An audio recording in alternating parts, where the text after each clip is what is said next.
Today we're going to be looking at using a Mikrotik router for use as a hotspot management system. This is an example of the network that we're going to be running. We're going to be using an internet connection provided in this case through an Ethernet interface. We're going to be using a Mikrotik router. On my system it's going to be a virtualized x86 based Mikrotik router. The switch will be just the extra additional Ethernet ports on the system, and in terms of my configuration I won't be going into their access points, but they can be any devices attached to the switch in bridged mode.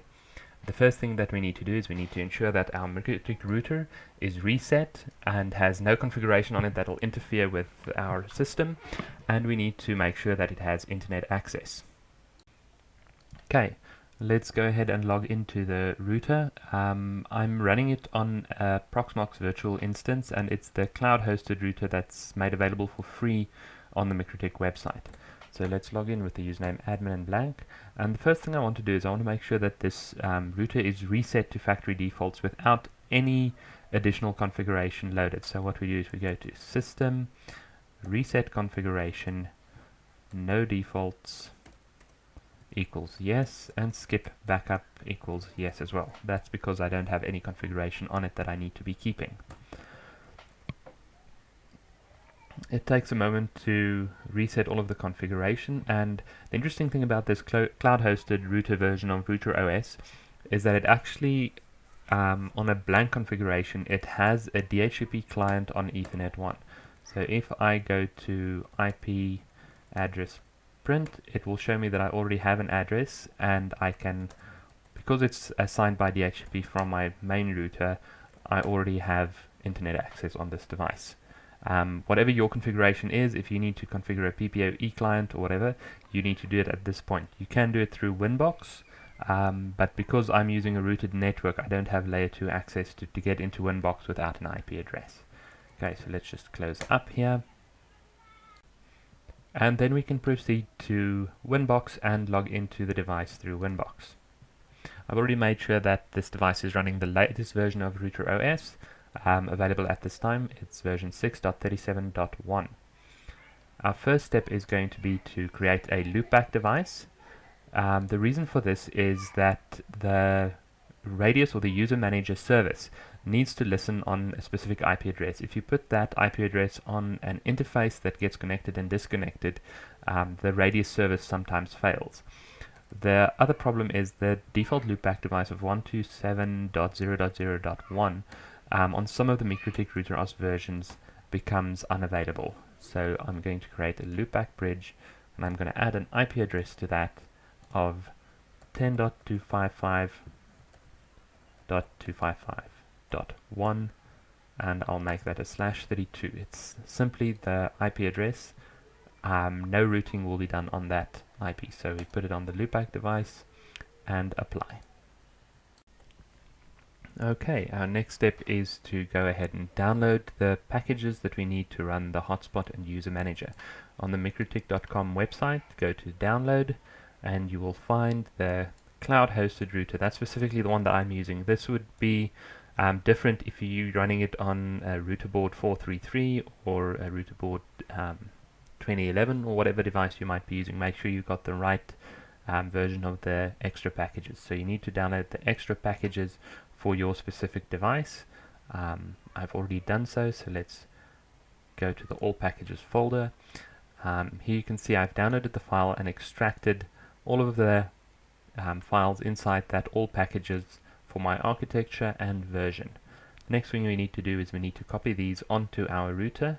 Just going to make this a bit smaller, and the only two packages we're going to need is the hotspot and the user manager. We just drag it over to the Winbox window, and then we do a system reboot.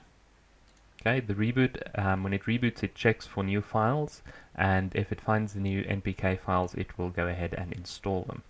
We can monitor the reboot on our terminal window, and there we go, ready to go. We can reconnect, and let's just make sure that the packages were in fact installed. Let's get our window a bit bigger, and we go to System, Packages, and you'll see there is the hotspot and there is the user manager. Once the packages are installed, we can proceed to configure our hotspot interfaces. So the first thing I want to do is I want to add a bridge, and I'm going to call that BR1-hotspot. The ports on that will be Ether 2 and Ether 3. Sorry, I just need to make sure that it's actually on the hotspot, not on the loopback.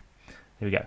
These are going to be the interfaces that we'll connect our access points to. You can connect a switch to any of these ports and connect computers directly to them. It doesn't really matter how devices connect to it, as long as they are connecting to the interface that is part of the hotspot bridge. Okay, let's add an IP address. Let's keep it quite standard. Let's make it 192.168.1.1, subnet mask of 24, and we're running it on the hotspot interface. Now I can proceed to the hotspot setup. Now Mikrotik makes it very easy for you. It's got a little wizard that you can run through, and it'll fill in most of the details that you need. You don't need to worry too much. So we go to the hotspot tab, click the hotspot setup, and select the BR1-hotspot as your hotspot interface. It'll automatically have the correct IP address, and most of the time you're going to want to masquerade the hotspot network. The address pool of the network, I leave it as is. We can use different IP addresses for our access points so that we can access them remotely. I'm not going to be bothering with a certificate. That is something that is probably a bit more advanced in this lesson. SMTP server, that would be the SMTP server on your local network. This is to ensure that users who are roaming from networks that don't allow remote access to their SMTP servers can actually use your network's SMTP server to send out messages. So mine would be 10.0.16.25. The DNS server, I just stick to the Google DNS servers, and the DNS name can be hotspot.local. You can make that whatever you wish. The hotspot will intercept any DNS requests, and it will reframe them to be redirected to the local DNS server rather than going directly out to the Google one. The local hotspot user allows you to access the hotspot as a user without having a user manager account. So let's keep this simple: admin. I don't recommend that you use that, but it would make sense to make it a bit more complex than that. Okay, that's the basic configuration of a Mikrotik hotspot. At the moment it will only allow you to connect as the admin user, so that we want to change a couple of things. First thing we want to change is we want to change the server profile with the following setting. We want to make sure that you can use Radius to log in. That means that the hotspot server will actually refer to whatever you've got configured as a Radius server for user access. Okay, so let's apply that and close it out. Okay, the next thing that we want to do is we want to configure the user manager and Radius. So let's go to the Radius window. We add a Radius server, and the Radius server we're going to be adding is going to be the local device. So 10.255.255.1, as we said it at the beginning of the tutorial. We are running a hotspot service, and the secret can be whatever you want it to be. I'm going to make it hotspot. Let's just unhide password so that you can see. My password for Radius is hotspot. Again, probably not a good idea to use an easy to guess password. That's up to you to decide. Okay, so we've configured the router to use Radius for hotspot logins. The next thing that we need to do is we need to open up our web browser and navigate to the device 10.0.16.252/ and then we put in user man. If you are sitting behind the device and you're getting a DHCP IP address, you will be prompted to log in, and you can use the admin password that we set up before. Once you've opened up the userman interface, you can use the username admin to log in. This brings up the Mikrotik userman. It's a fairly powerful radius server. It doesn't have all of the advanced features of something like FreeRadius, but in terms of configuration it's fairly simple. Our first step is to configure our router. This will allow the Mikrotik router to make use of the user manager for user authentication. So we click on routers, add new, and we give it a name. So we can just say local Mikrotik, for example. And again, the same IP address, then 255.255.1, and the secret of Hotspot. Okay.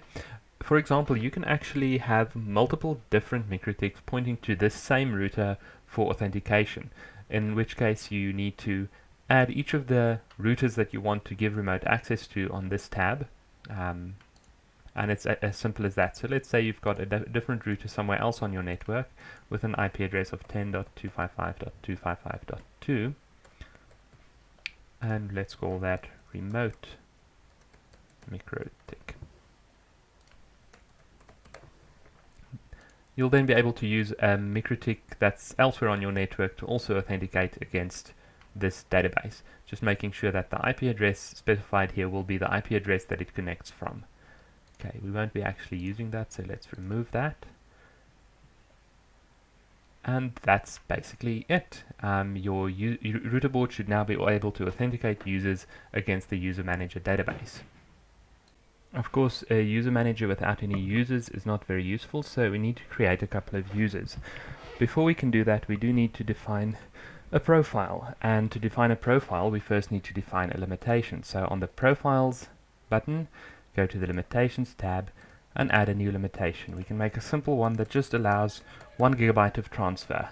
So name it 1 gigabyte, set the transfer limit to 1 gigabyte and click Add. We can then proceed to go to Profiles, add a new profile, and again we can just call it a 1 gigabyte